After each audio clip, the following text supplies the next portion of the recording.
জানেন যে ইচ্ছাকৃত রোজা ভাঙলে কাজাও করতে হয়, কাফারাও দিতে হয়। কাজা মানে একটা রোজার জন্য একটা রোজা, আর কাফারা মানে হচ্ছে আরো 60টা রোজা রাখতে হবে। কয়েকটা জিনিস আছে, বেসিক্যালি 3টা।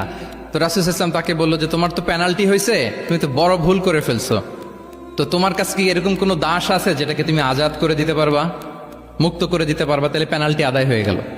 সে বলে ইয়া রাসূলুল্লাহ, না, আমার তো এত সক্ষমতা নাই, আমার কাছে তো কোনো দাস নাই। আচ্ছা, দাস নাই। তো রাসূল সাল্লাল্লাহু আলাইহি ওয়াসাল্লাম বললেন তাইলে তুমি টানা 2 মাস রোজা রাখতে হবে, তাইলেও পেনাল্টি হয়ে যাবে, আদায় হয়ে যাবে, পারবা? সে বলে ইয়া রাসূলুল্লাহ, 2 মাস রোজা রাখা তো এটা কঠিন হয়ে যায়, ইটস নট এ জোক। টানা 60 দিন কি করে রোজা রাখা? তো রাসূল সাল্লাল্লাহু আলাইহি ওয়াসাল্লাম বললেন এটাও পারবো না, তাহলে 60 জন মিসকিনকে খাবার খাইয়ে দিতে হবে এজ এ পেনাল্টি। এটা বড় অন্যায় করে ফেলছো, 60 জন মিসকিনকে খাবার খাওয়াবে, এটা পারবা? সে বলে ইয়া রাসূলুল্লাহ, এটাও পারবো না। তাহলে কয়টা অপশন দিয়েছিলেন রাসূল সাল্লাল্লাহু আলাইহি ওয়াসাল্লাম?